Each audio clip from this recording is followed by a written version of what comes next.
কিয়ামতের 10টা নিদর্শন আছে বড় বড়, তার মধ্যে একটা হচ্ছে দাব্বাতুল আরদ, জমিন থেকে ফুঁড়ে একটা প্রাণী বের হবে। আর এখন মানুষ এগুলো বিশ্বাস করবে না আমি জানি, 2 দিন পর নাসা যখন বলবে তখন বিশ্বাস করবে। কথা কি বুঝতে পারছেন? তবে প্রাণী এই পৃথিবীর নিচে আছে। রাসূল সাল্লাল্লাহু আলাইহি ওয়াসাল্লাম বলছেন 10টা আলামত না আসা পর্যন্ত কিয়ামত হবেই না। তার মধ্যে একটা হচ্ছে দাব্বাতুল আরদ, জমিন থেকে একটা প্রাণী বের হবে, এবং এই প্রাণী শুধু বেরই হবে না, মানুষের সাথে কথাবার্তা বলবে। এবার মানুষের সাথে কথা বলবে প্রাণী, বিশ্বাস করছেন? এখন বিশ্বাস করছেন না জানি, কিন্তু প্রাণী মানুষের সাথে কথা বলবে। আল্লাহ পাক বলাতে পারেন না? পারেন। আচ্ছা, সামনে যান। ওই প্রাণী যখন দাঁড়িয়ে আছে রাস্তায়, এখন এই বালক বলছে আজকে আমি প্রমাণ করে নিব যে আল্লাহর আনুগত্যশীল ওই পাদ্রী সঠিক নাকি ওই জাদুকর সঠিক। এবার সে একটা ইট হাতে নিল, পাথর হাতে নিয়ে এসে বলছে, আল্লাহ তোমার কাছে যদি ওই জাদুকরের কাজের চাইতে এই পাদ্রীর কাজ বেশি পছন্দনীয় হয়, এই ইটের আঘাতে এই জন্তুকে তুমি মেরে ফেলো আল্লাহ। এ বলেছে বিসমিল্লাহ বলে পাথর নিক্ষেপ করলো, নিক্ষেপ করার সাথে সাথেই জন্তু ডেড। তখন তার আইন আল ইয়াকিন, হাক্কুল ইয়াকিন হয়ে গেল যে হ্যাঁ, আল্লাহর কাছে এই পাদ্রীর আমলই সবচেয়ে বেশি পছন্দনীয়। তার আর মনে কোনো সংশয় থাকলো না। কিশোর মানুষ না, কতটুকুই বা বোঝেন নাই?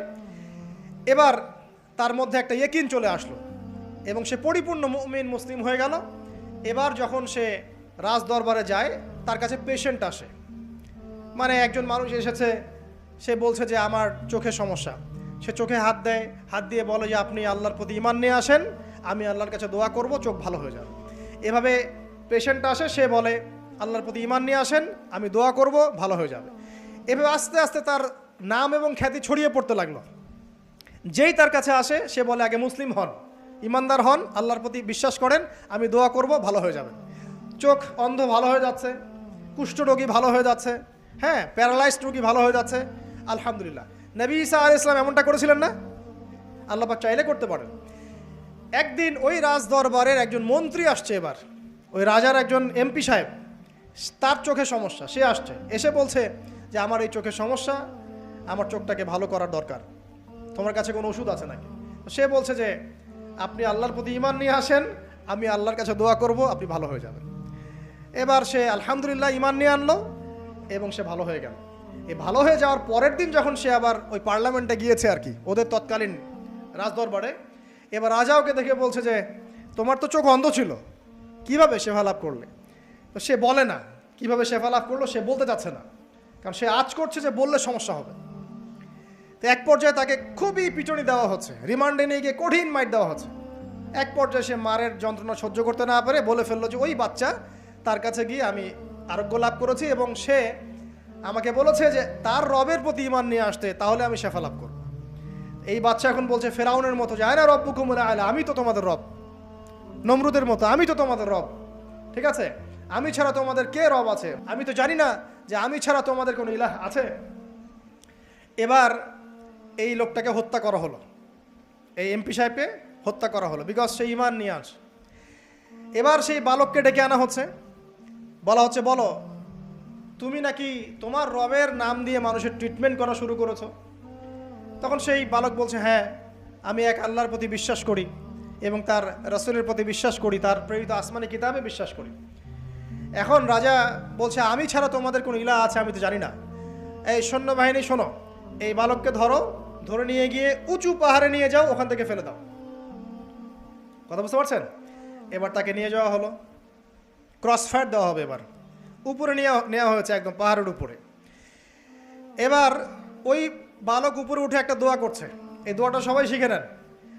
ওই বালক উপরে উঠে দোয়া করছে আল্লাহুম্মা কফিনিহিম বিমা শি'তা, আল্লাহুম্মা কফিনিহিম বিমা শি'তা, আল্লাহুম্মা কফিনিহিম বিমা শি'তা। পাহাড় থরথর করে কাঁপা শুরু করলো এবং ওই সৈন্যবাহিনী পাহাড় থেকে পড়ে গেল, বালকের কিচ্ছু হলো না।